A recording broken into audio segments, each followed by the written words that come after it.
But to answer your question, I think this is a perfect example of why you want air power. It's the accuracy of hits. And all of these were fired from aircraft which were on our side of either the international border or the line of control. So, I would argue that the days of dogfighting are over. Abhinandan may have been the last dogfighter that we saw, somebody who went into Pakistani airspace in 2019, sort of clashed with Pakistani jets. He was, of course, shot down. But the fact that you can fire weapons from range ensures that if you are shot down, then you are in your own territory once you bail out. You wouldn't be captured as a prisoner of war. All of these images actually give you an idea. This is, in fact, the most defining image, in my mind, that's debatable, of Sindoor. Again, why would you want to necessarily have soldiers on the ground when you can have air power and get hits like this? Now, I'm not sure what the weapon over here was, whether it was an Israeli Rampage or an Indian BrahMos. And this is Pakistan military's airbase? Or yeah, so this is Bholari Air Base. Okay. Bholari Air Base was one of the primary targets which was struck on the 10th morning. That was the last day of the war. A couple of hours after this was struck, the Pakistanis came to the ceasefire table. And if you look at the accuracy of the hit, and right over here, there was believed to be a Pakistani airborne early warning and control systems aircraft, which was destroyed in this particular strike. So the timing got very right here, actually. Not just the timing, the accuracy of the hits as well. And you know what the book actually does is it spells out the exact timeline.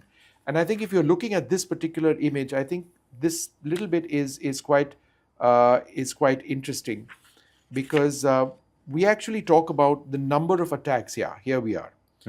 On the 9th of May 2025, right? And the early hours of the 10th of May. Remember, most of these attacks by the Indian Air Force were going in very, very late at night or very early hours of the morning. Between 2 a.m. and 5 a.m., the Indian Air Force struck Chaklala, Rahawali, Rafiki, Rahimyar Khan, Sakkar, Murid and Nayachor. These were attacked with missiles between 2 a.m. and 5 a.m., right? And there were 10 Pakistani air bases plus radar installations. And this one, along with Sargodha and Jacobabad, was struck between 10 a.m. and 12 p.m. In the afternoon.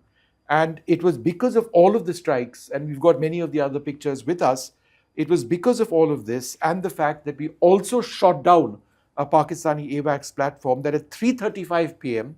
on the same day, the 10th of May, Pakistan's Director General of Military Operations came on the hotline and said, let's end it.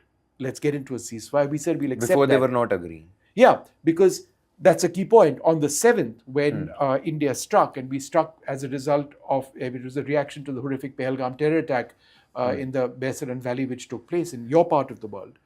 On the 7th, when we got on the hotline, we called up the Pakistanis and said, we've struck terror targets. That is our goal. It is a response to the Pahalgam terror attack which you initiated. And we don't want to extend this. That Pakistani general, right, Major General Kashif Abdullah, the Pakistani Director General of Military Operations, he said that, no, sorry, if you've hit us, we're going to respond. And so there were clashes in the air that took place on the 7th.